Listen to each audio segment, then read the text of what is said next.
First and Goal with your host, Big Bear and the Curtain Guy. Welcome back, everybody, to First and Goal. It's college football playoff season, everybody. Round 1 week is here.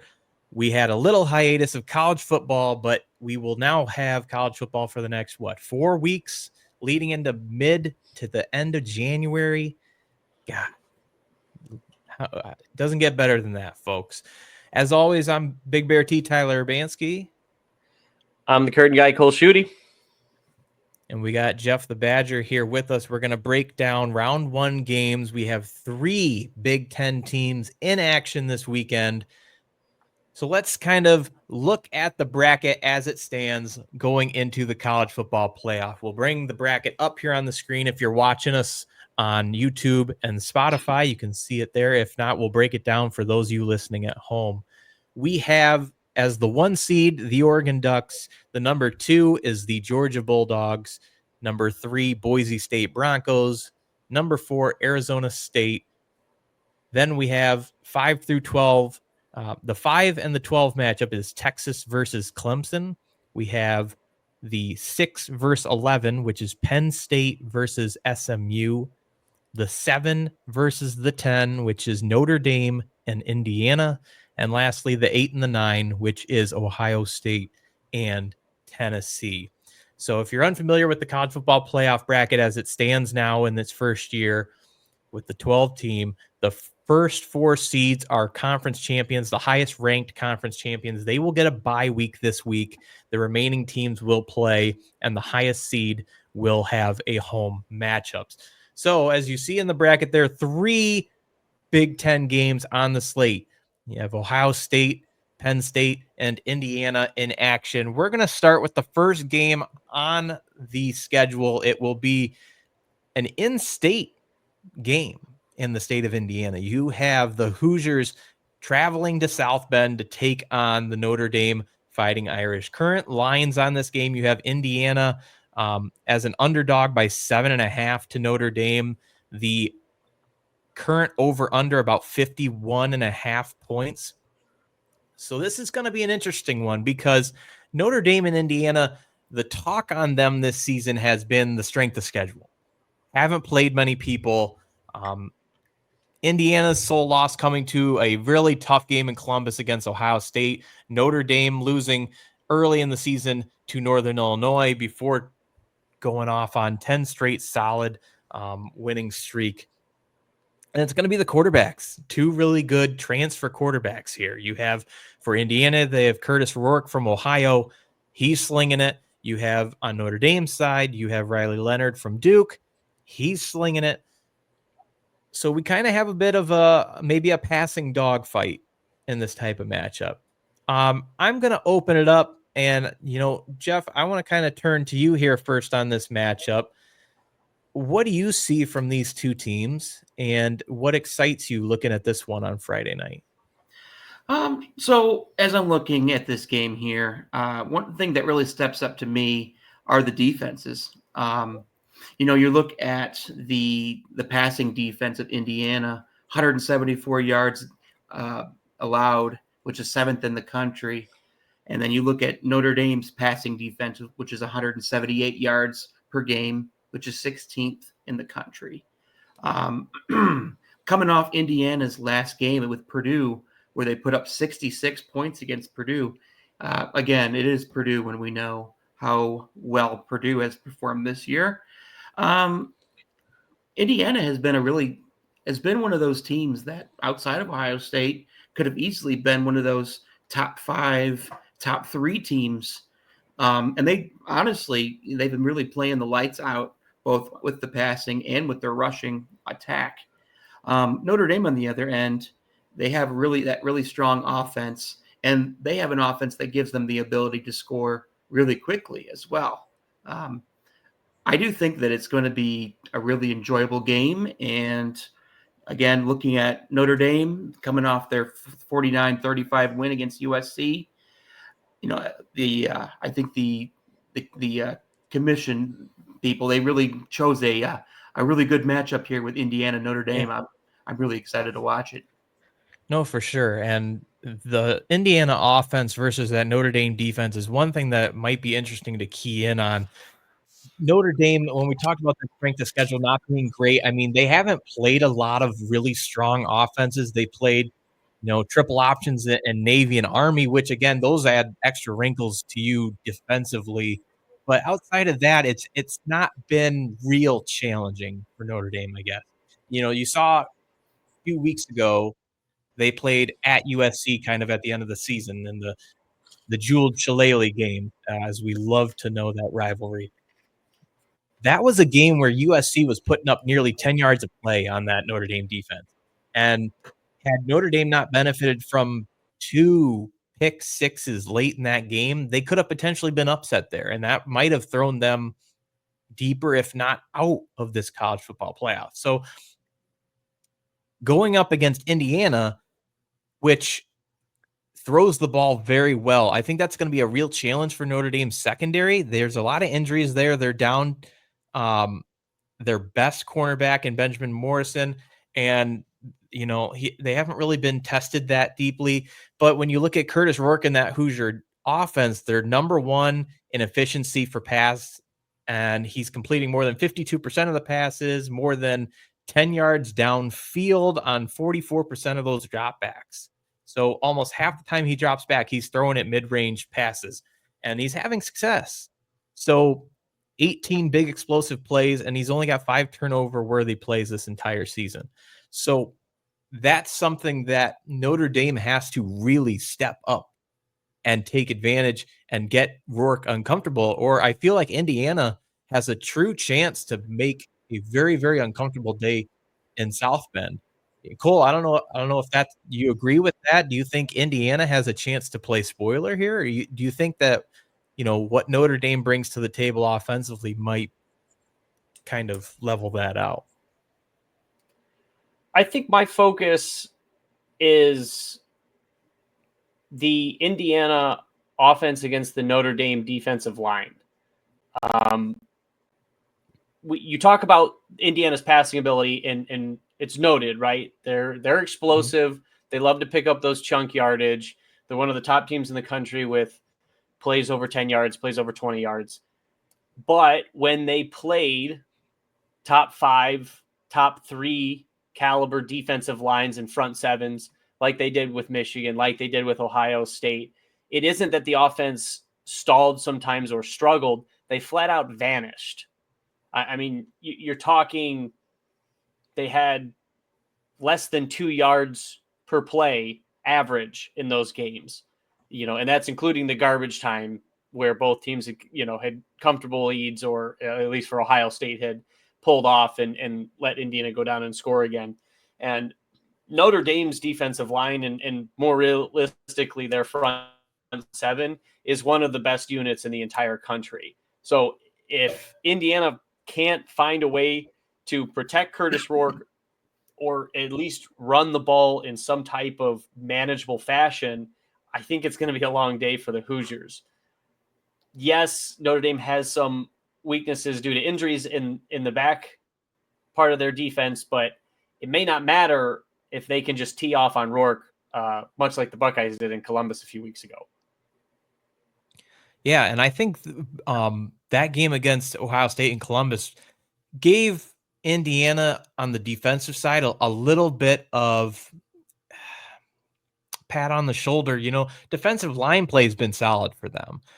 They're number 2 in the nation in yards per carry allowed, so I think that might help them going up against Riley Leonard and Jeremiah Love on that Notre Dame offense. Riley Leonard has the ability to run the ball if he is given the space, and I think the Irish have averaged more than 6 yards per carry, 3rd in the country. So you're going up against a really strong Irish rushing offense and a very strong Indiana rushing defense. So taking to the pass might be the key for both offenses here.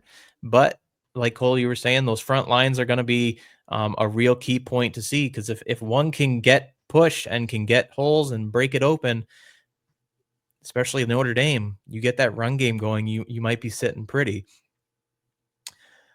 looking back at the bracket and how this shapes out. So Notre Dame and Indiana, the winner of this game gets to take on Georgia.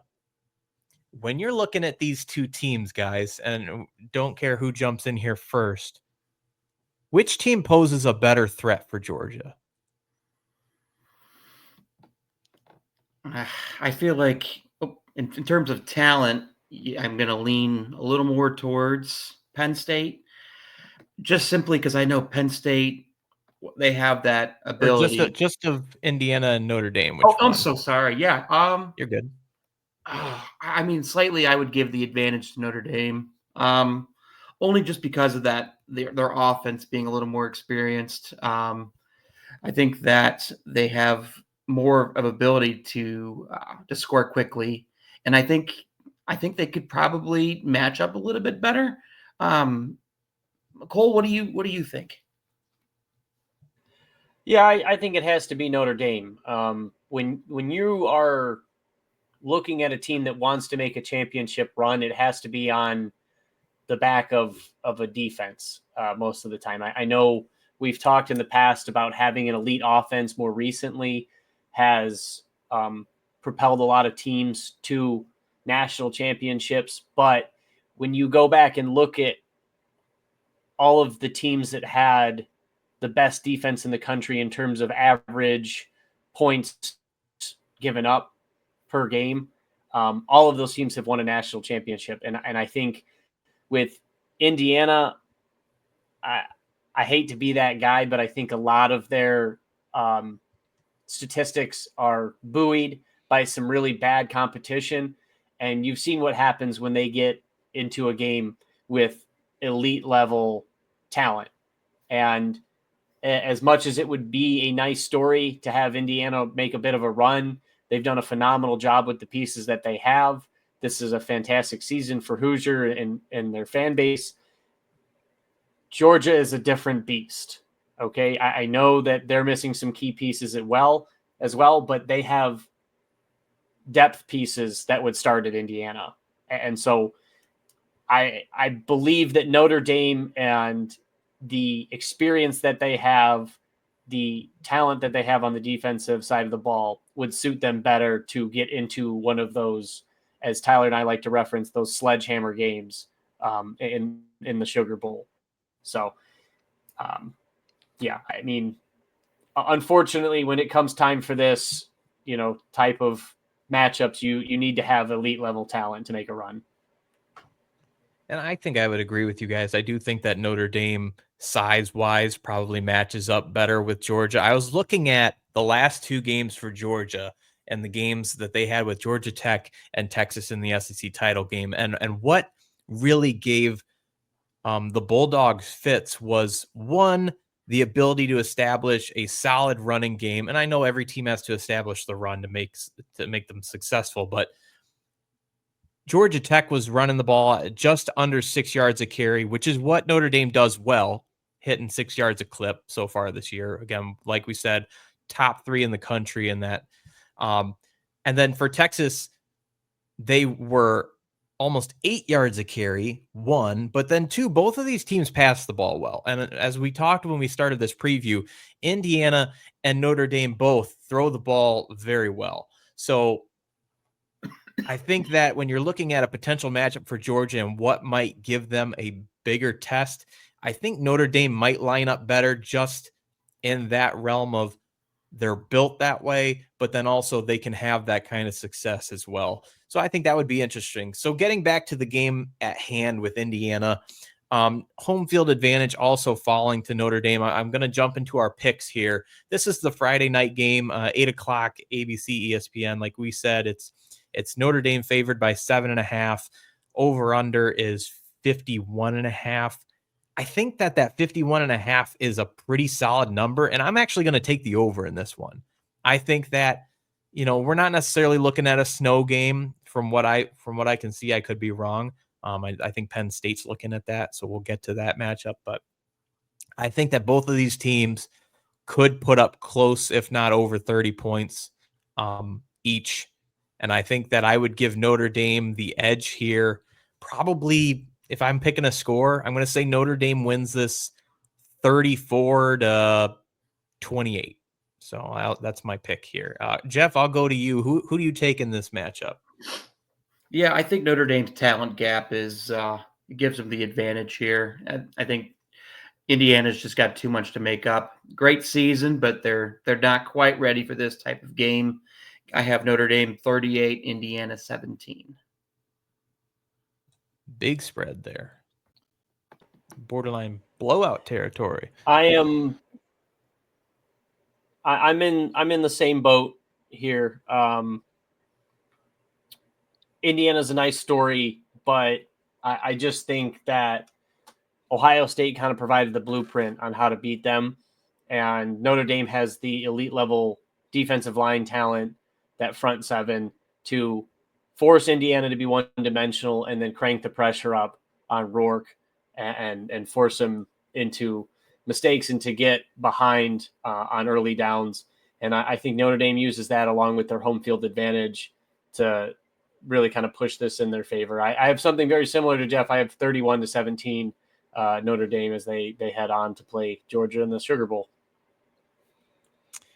Moving to our second Big Ten matchup of the weekend. It's the early game on Saturday, the 21st. We have SMU traveling to Happy Valley to play Penn State. This is an interesting one. And if you were following on social media, Penn State football posted a nice, fun, enticing video for their opponents down there in Dallas of a nice snowy weather day in Pennsylvania. And I think that's going to be a raucous environment without even taking into in consideration the weather that could potentially be on Saturday. This is a tough matchup for SMU for sure. So looking at this one a little bit deeper, SMU is the underdog here by 8.5. The over under for this game is 53.5. Again, like we said, 12 p.m. game, the first game on the slate for Saturday. Cole, I'm going to go to you first in this one. Penn State, we saw them a week ago in the Big Ten title game. They came up short. There was a lot of things positive for them, but what do they take from that into this, and how can they take control of this game against SMU?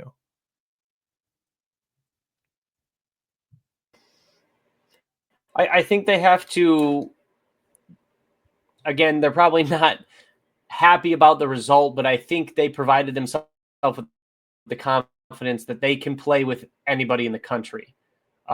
We talked about the Big Ten championship beforehand, and the line was small, but the general consensus around the game was that Oregon would handle it. And for a while there, up till halftime, it looked like they would. They pretty much were dictating the tempo and how that game was played. But to Penn State's credit, they didn't back off and they kept attacking, and it really came down to the last couple of possessions there. So I think they showed that they have the talent to make a deep playoff run. And fortunately for them, I think that they have one of the easiest paths to get to the Final Four. And so I think that has to give them a lot of confidence as well. And it starts against SMU, who has had a great season in their own right. Again, I don't want to take anything away from them. It took a monster field goal from Clemson to win the ACC over them. But SMU has handled their business all year long, and they have a lot of good pieces on offense. I really like what they're able to do. They run with a lot of tempo. They're 20th in total offense, 6th in scoring offense, 26th in passing. The only thing that kind of gives me pause is they're just barely inside the top 50 in rushing offense at 49. And to play Penn State, you have to be able to stop the run, and you have to be able to run on them. And I think that is really going to be where my decision ultimately ends up being. I don't think SMU is going to be able to do that at a high enough clip to put themselves in a good position to win this game. And I'll let you guys kind of give your thoughts, but that's my initial thought process of where this is headed, and I think it becomes even more prevalent if it does become a snow game. Yeah, I think that while Penn State had a tough first half of that Big Ten title game, I thought that the way they played in the second half showed the grit. They just couldn't necessarily overcome a really, really tough Oregon offense that could just keep putting points up. SMU on the other side in the ACC title game was asleep at the wheel. And this was a Clemson team that was lucky to be in that game. They came in with all the motivation in the world. SMU just, I felt like, walked in a little sleepwalking, and they looked bad for a good portion of that game until they kind of woke up, charged their way back into it. And then Clemson, of course, had to come away with some heroics to pull it off. But this isn't a game that SMU can come in with that type of mindset. I don't think they will, but it's even harder. You know, you're not playing in Charlotte. You're playing in Happy Valley. You're playing in the cold weather of Pennsylvania. Okay. This isn't, you know, lukewarm 50-degree weather. You're playing in 20-degree weather. I think that if the elements change, it does hurt their ability to pass the ball the way they want to. And this is a team that can throw and be explosive. But I think Penn State, to their advantage, and from what we saw from them last week in the Big Ten title game, is they can get good push up front. I think that they can disrupt SMU's ability to establish a solid run game. Doesn't have to be stellar. It just has to be established. Because for SMU to be able to run the ball and get the ball moving downfield just a little bit, it opens up that potential for them to have explosive plays. This is a team that is, I think it's number in the top 10 in the country for explosive plays. It's a firecracker waiting to be set off. And so that's something that Penn State is going to focus on, and they need to eliminate that to have control of this game. Jeff, I want to turn to you to give your thoughts. What do you see from, you know, either Penn State or SMU that you think separates them from one another? I think the big issue in terms of SMU is their ability of their passing defense. They're 112th in the country at 232.7 yards per game. They're really going to have to find some way to stop Penn State's passing offense, whether it's praying for snow, for more snow, praying for the conditions to affect Penn State in any other way. But it's ultimately going to come down to SMU being able to really establish that run. I think you guys mentioned SMU's ability to run the ball. Cole mentioned 49 yards in D1, or 49th in D1 in terms of the rush, 161 yards per game. They're really going to have to come out and play quick. They're going to have to make sure they establish the tempo. You know, coming in, losing that game to Clemson, you know, it was very unfortunate for them. But they're kind of in a no-lose situation. You know, nobody really expected them to be here, and so, you know, what better way to come out than to come out and try to upset the Big Ten runner-up champs in Penn State. But on the other hand, as I look at Penn State, it just really, you know, the fact that they can have that ability to stop in terms of stopping the pass. They're 16th in the country. And then just watching the way they came out in the second half against Oregon, you know, almighty number 1 overall Oregon, and their passing offense, you know, making it a game. You know, I went to bed at halftime thinking, oh, Oregon's going to run away with this game. You know, come to wake up and find that, you know, the game was a lot closer than I thought. Mm-hmm. But I think at the end of the day, I think Penn State's talent, I think their ability in total yards allowed, fourth and D1, 16 points allowed. I just think Penn State's got a little more talent here. They're also a very good rushing team. And the fact that they're going to be playing at home, you know, that team is going to be coming out ready to play. And, you know, James Franklin's, you know, his ass is on the line too. Because everybody in Penn State is going to be waiting to see, you know, is our head coach that we pay all this money to, is he going to be able to perform and get us a playoff win?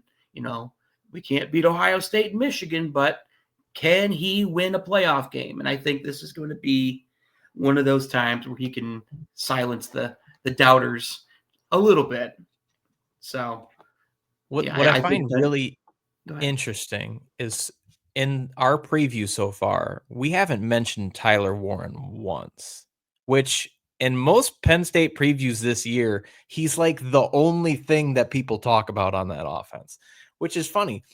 But I think that just shows the difference in opponent that they're going to face this weekend. I think that, we're not disrespecting SMU here at all. I'm actually about to give you a thought that maybe gives SMU a chance to be in this game for the long haul. And I'm just going off of what we've seen recently, right?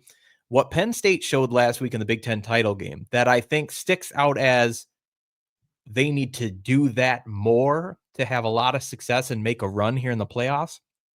The way they used their running backs last week was probably the best I've seen them use all season. I mean, Singleton and Katron Allen were almost untouchable for a portion of that third quarter. And they were giving Oregon fits on that defensive front. Linebackers, like, they were kind of having their way and when they were trying to claw back in. So if they can have success running that ball, that then opens opportunities for Tyler Warren to be more involved in a lethal capacity, whether he is in a wildcat run or giving him routes in the middle of the field. And as we saw again in the Big Ten title game, Oregon had a tough time covering the middle of the field in mid-range passing. So there is a strategy for Penn State if you want to get over the top on this SMU defense. Now for SMU, I think you look at that same blueprint. What did a team like Oregon expose Penn State with? Oregon had a lot of success passing over the middle of the field. They were able to get the ball within 10 yards. And yes, they're known for that, right? Oregon is a team that has success. They have one of the shortest yards per completion, but their yards after catch is also one of the best in the country. SMU could use that blueprint. If Penn State's going to give you within 10 yards, take it. Take it and let your playmakers go to work. If you start to have success with that, then you can get them to be more honest inside 10 yards. And guess what? You might open up an explosive play, which is what SMU is known for. And if that SMU offense can get going and scoring points, now you're putting the pressure on the Penn State offense to not keep up, but to keep pace. And I think if that Penn State offense runs into trouble at any portion, whether it's Drew Aller throwing a pick, whether offense is getting off the field, I think that keeps SMU in this game. So this one intrigues me a little bit more than many might think. I think that SMU is still quite an unknown. This is their first season in the ACC, but this could be a game that many think they're walking in and they're just going to lose, but they could actually put up an interesting show here. So getting to our picks, Cole, I'm going to go to you first. Tell me who you're picking and start there. Yeah. No, I think you make a lot of good points that SMU, again, is still a really good team and they deserve their spot in the playoff. And by no means do we think this is going to be a blowout in terms of Penn State's favor. But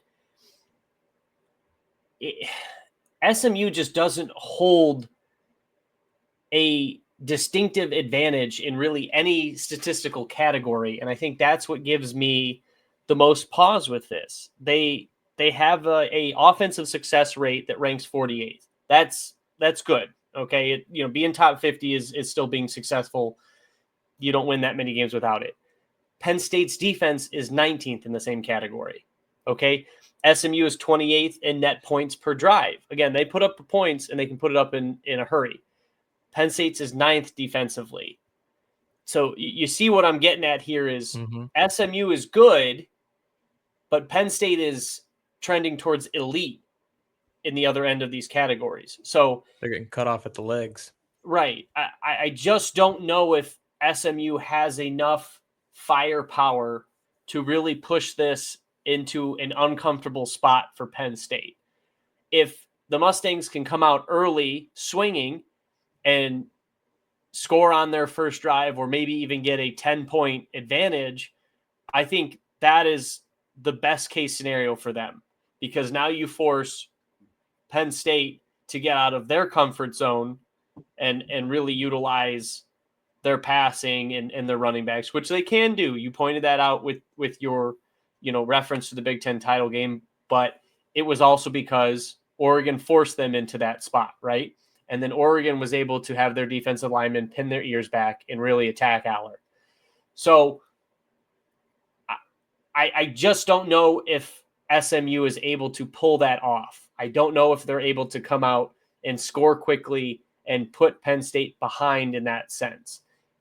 I think it's more likely that SMU comes out, gets stalled, that crowd feeds into it, the weather starts to become a factor, and Penn State really just kind of sits on the football and determines the tempo of this game and really kind of limits the possessions that SMU gets. And I think they utilize that. They utilize the home field advantage, and outside of James Franklining the most he's ever done, I think Penn State walks out of this with a pretty comfortable win. Go ahead and give me, let's say, 31-20 Penn State. Pretty close to me. I'll really let Jeff go first, and then I'll jump That's in. really funny that you said that. I actually have Penn State 31, SMU 21. I just think Penn State's offense and defense, I think it's going to be too much for SMU. I just feel like Penn State's more balanced offense, being able to pass and run. SMU is going to come out. They're going to try to establish the run early, and I think Penn State knows that, and I think that they're going to be able to shut down that run early, and it's going to be a lot of passing for SMU, and plays right into the defense's hand, especially, with the weather. You never know what's going to happen. But I'm going to put my money on I'm going to put my money on Penn State. I think it should be a nice little playoff win for James Franklin and his Penn State Nittany Lions. So we're all right about the same spot. And I was just looking at weather. So we're actually showing about 33 degrees with little chances of snow now.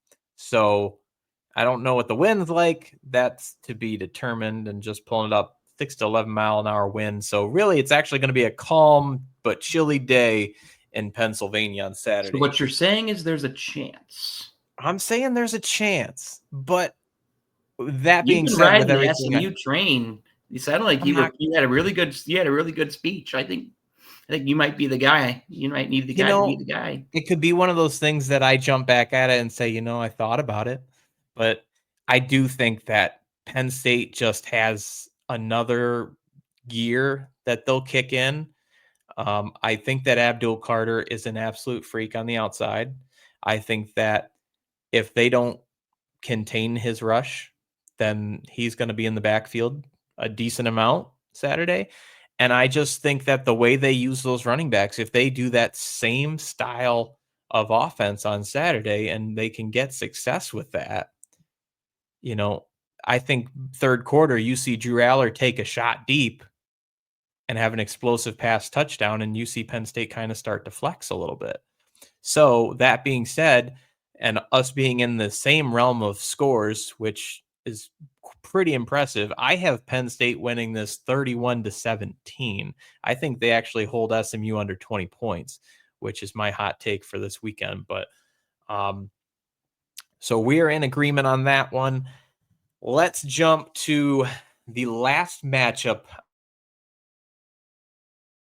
on the Big Ten's schedule this weekend. I think you guys are pretty familiar with this one as we dive into this, but we have Ohio State Saturday night, 8 p.m. hosting the Tennessee Volunteers. This is going to be an interesting one. I can't tell you I know a whole lot about Tennessee. I just haven't focused on them much this year. What I know about them is they got Nico Lamaleva, they got Dante Thornton. That's about it. So I'm just going to open it up to you guys who've done the real research on this matchup to kind of kick it off at first and tell me what you think as this Tennessee team comes into Columbus.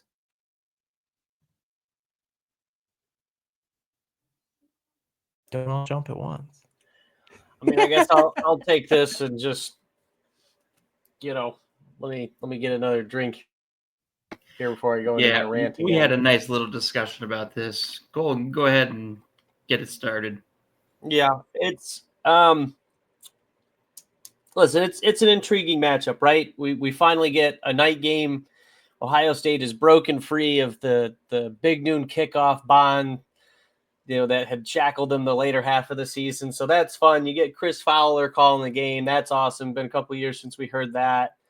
The winner gets to play Oregon in the Rose Bowl, which for this group, this trio here, brings back some old memories of us being juniors in high school. In the first time that these two teams matched up with one another in our lifetime.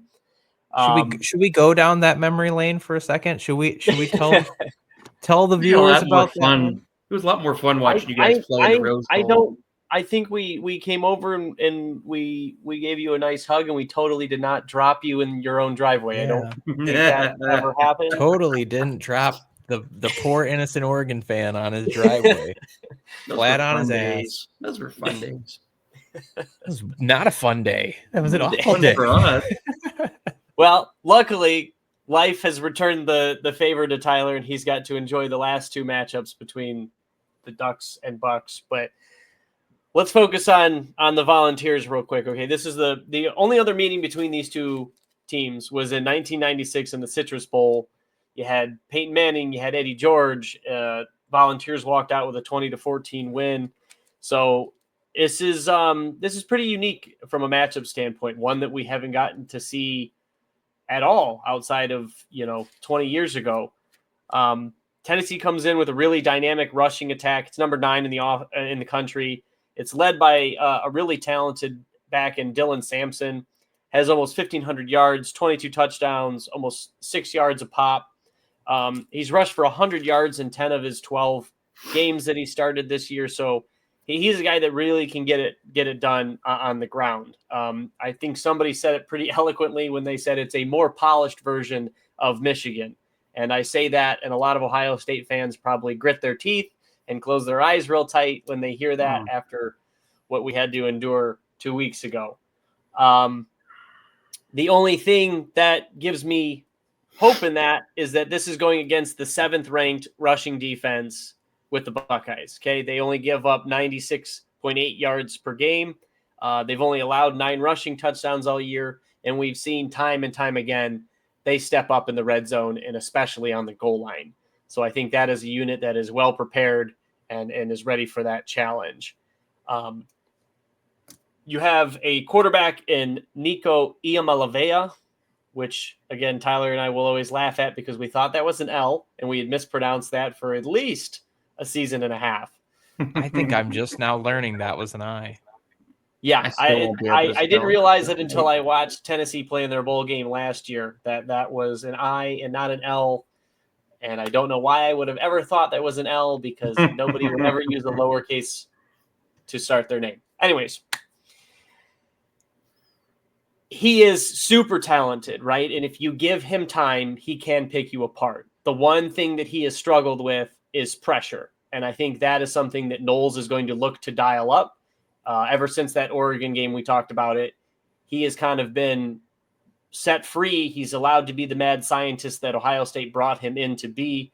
He's allowed to be super aggressive. He designs exotic blitzes. He likes to bring sim pressures, pressures off the edge, pressures up the middle. So I think that's really done Ohio State well in the latter half of the season and really what has vaulted them to being this number 1 defense in the country. And I think that they're going to try and speed Nico up into making mistakes because that is something that he's vulnerable with. And outside of that, they want to get them behind schedule, right? They want to take Sampson out of the game plan by forcing Tennessee into 3rd and longs, 3rd in 8 to 12 range and kind of take that strain away from constantly having to come up in big time short yardage situations. They're not, the Volunteers are not as explosive, I think, as some people might think they are. Out of the 12 college football playoff teams, they rank 10 in the number of plays over 20 yards. So They are efficient in a lot of ways, but they're not going to take the lid off of a lot of a defense, which I don't think I really would expect against this Ohio State defense regardless. I think this Buckeye defense really makes you kind of plod and march your way down the field. So I don't think that was something that was of concern, but it's notable nonetheless. Nico has also been sacked 24 times this year. And I think the thing that really stuck out to me is half of them came in 3 games: Arkansas, Georgia, Alabama. Okay. They beat Alabama, super contested affair, great win for the Volunteers, but the other 2 were losses. Those are the 2 losses on the year. Okay. Arkansas sacked him 4 times. Georgia sacked him 5 times. Bama sacked him 3 times. Okay. That is something that I think Ohio State is really going to look to do. They're going to bring pressure. They want to get him behind the chains. They want to get him flustered. And they want to provide a reasoning for that home field advantage to come through. Now we'll see if the athletic director Bjork made a mistake with releasing that generalized code and allowing Tennessee fans to come in and buy tickets in place of Ohio State fans. But I think Ohio State will still have that overwhelming home field advantage. I say all of this because I think it really comes down to one aspect in this game. What Ryan Day do we get?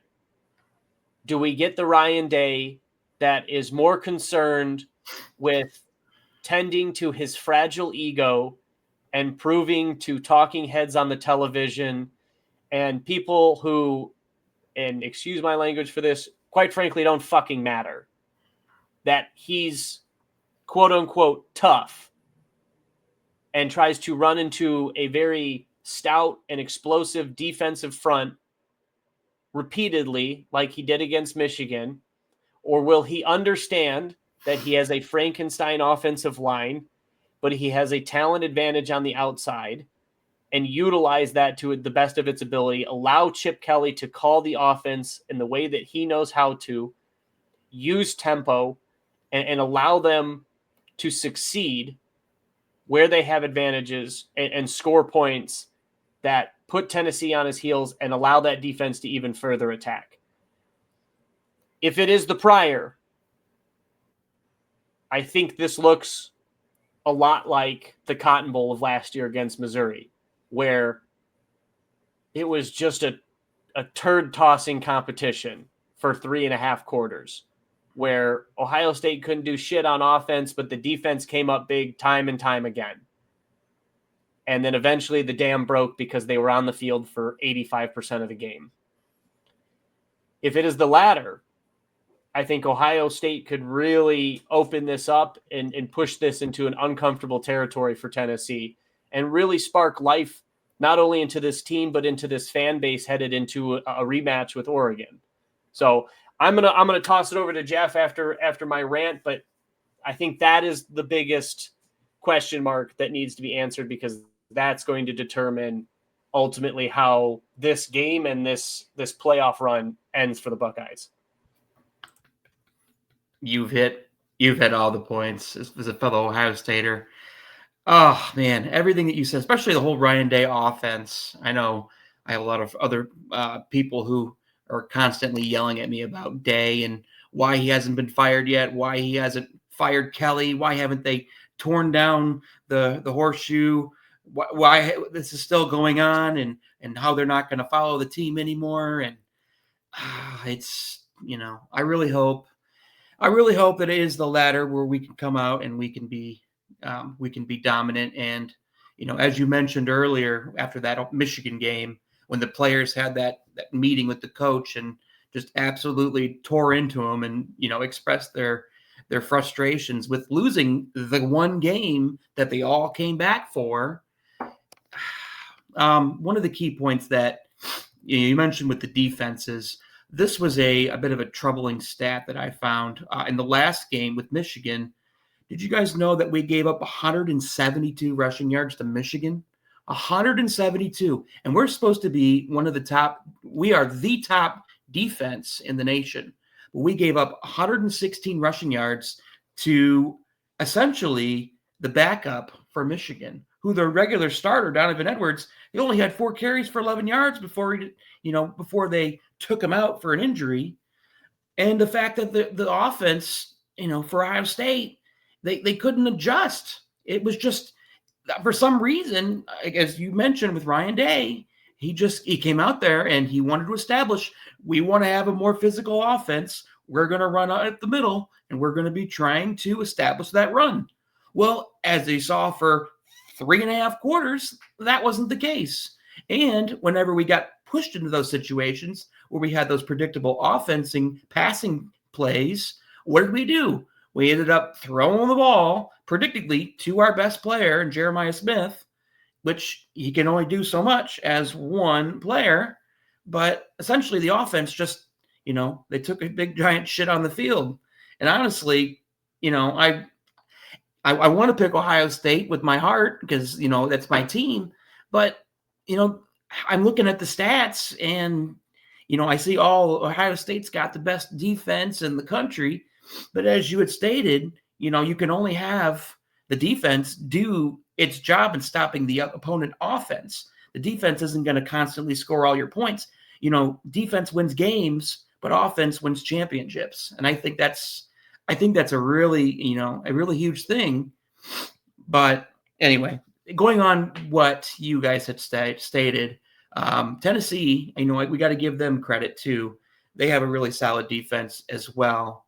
I have here their passing defense is 13th in the country, 4th in the country in terms of total yards allowed, 278 yards per game, and they only allow 13.9 points allowed in their games, which is 5th in D1. I think it's going to come down to Ohio State having that defense step up. Are they going to come out and are they going to be aggressive? Are they going to play those seniors? They get a bit of a redo game coming back to the horseshoe when most other teams, don't get that opportunity to have another home game. Are they going to come out and are they going to establish, we need a redo. We're going to come out. We don't want our season to end the way it did with Michigan. Are they going to come out and play tough, or are they going to be that team that puts everybody in the hospital at halftime from over intoxication? I really, really hope Ohio State's offense shows up, and I'm not so worried about the defense, although I really, really hope that our corners, Igbinosa and Burke, aren't the ones that give up the big plays, because that will only make the headache a little more intense on my side, at least at my house. So here's what do you I'm think, thinking. Tyler? Yeah, before we get to picks, I did a little research while you guys were giving me your previews, so I could kind of analyze this as, I guess I could say, as an outsider, right?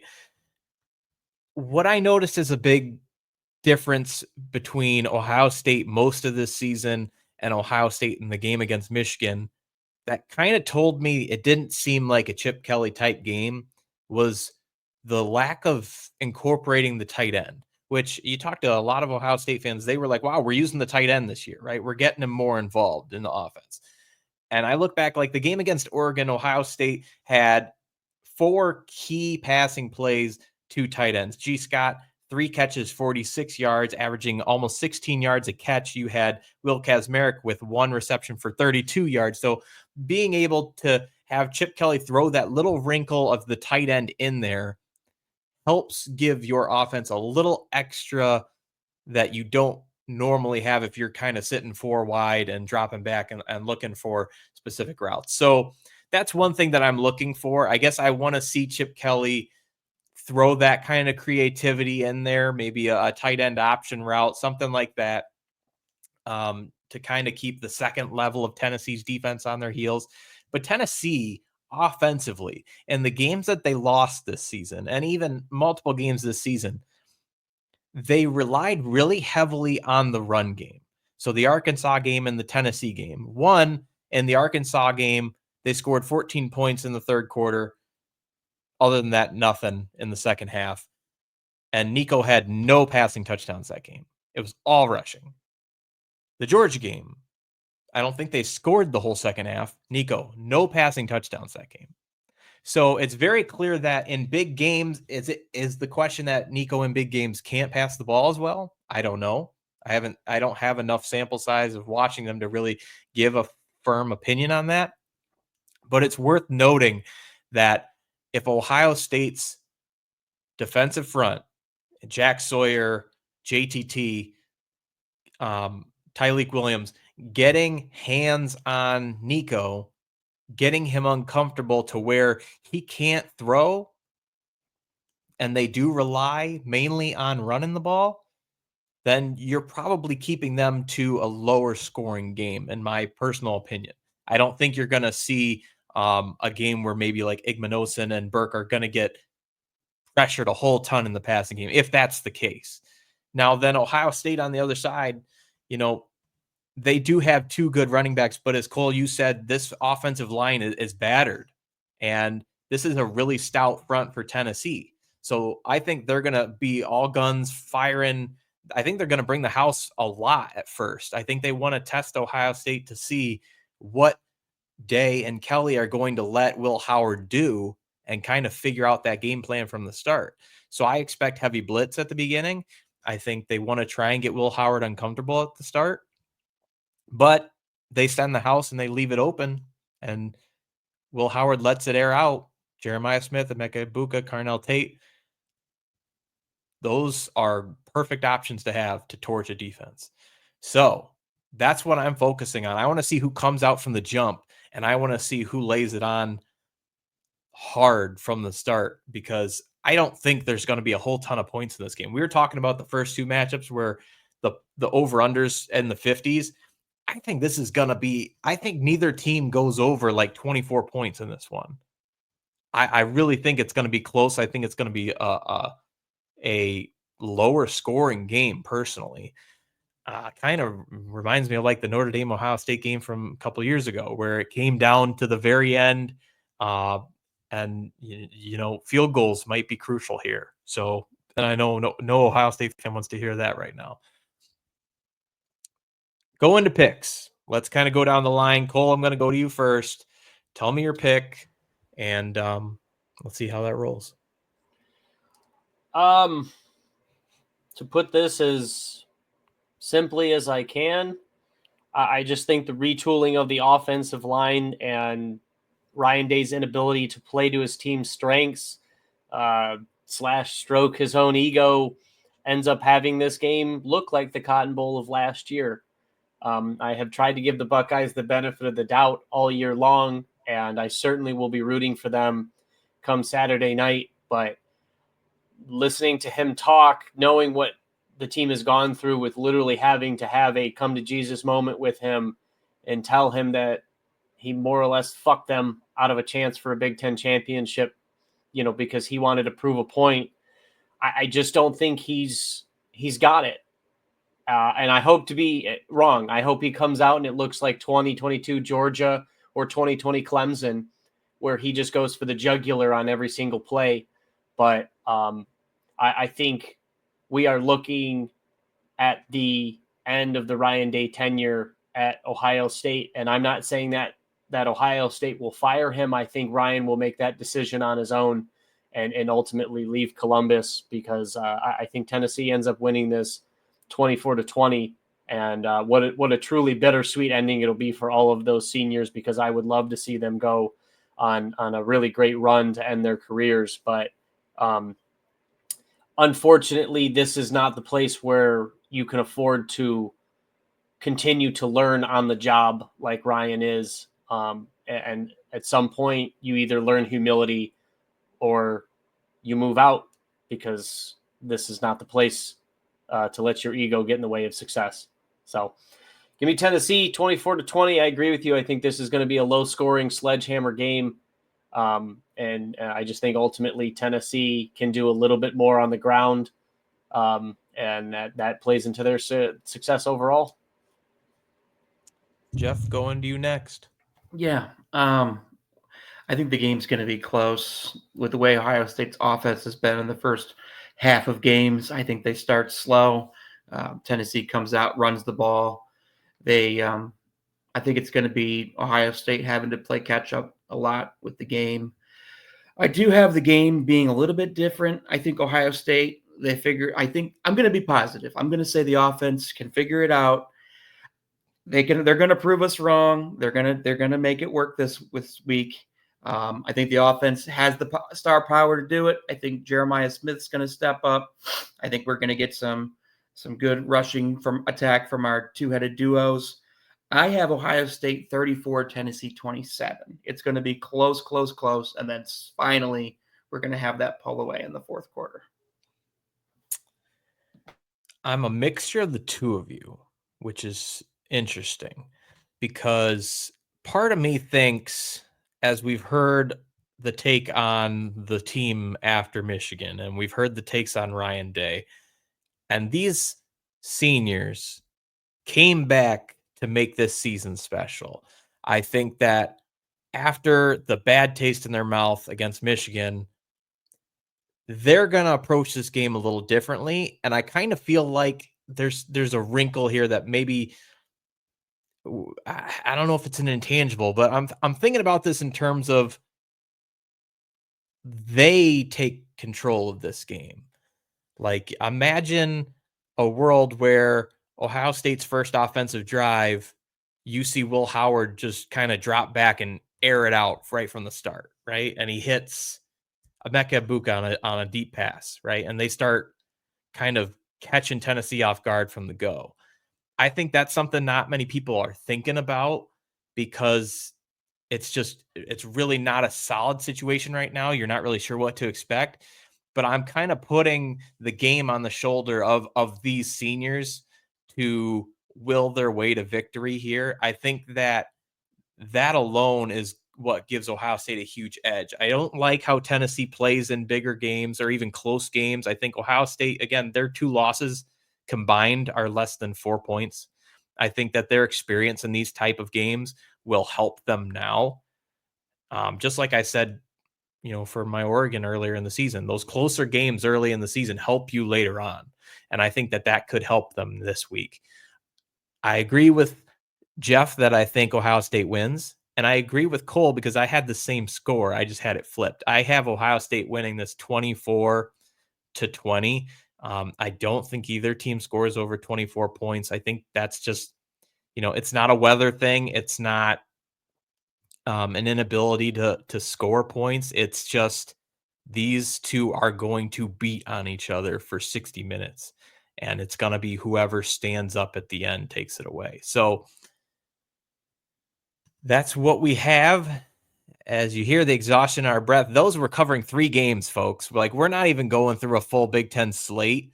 Playoffs is going to have its way with our health this weekend, and I'm for it to the 10th degree.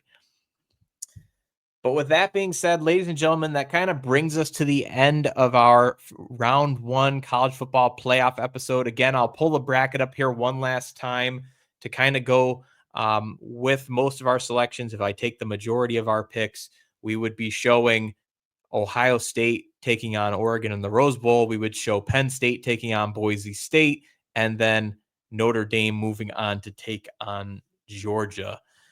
We'll have to see how these play out, obviously. The game's played on the field, not in Spotify and YouTube, especially not in the comments for people on TikTok that like to throw shade at certain hosts here for their opinions. But that's nonetheless. Final thoughts here, gentlemen, before we wrap it up. Anything interesting, fun facts? This is, Jeff, your chance to run wild here. No, I think all I have to say is if Tennessee plants the flag at the 50-yard line at the end of the game, they're going to be in jail. Have more than 4 or 5 police officers in Columbus because the whole stadium is going to fall apart. At that point, just steal the fucking goalpost, like you said, and throw it in the old Tangy. I'd be more entertained with that. The flag planting is played out. Steal the goalpost. I saw that on Twitter, and you know what? If we lose at home in the first ever playoff game, fucking take that bitch.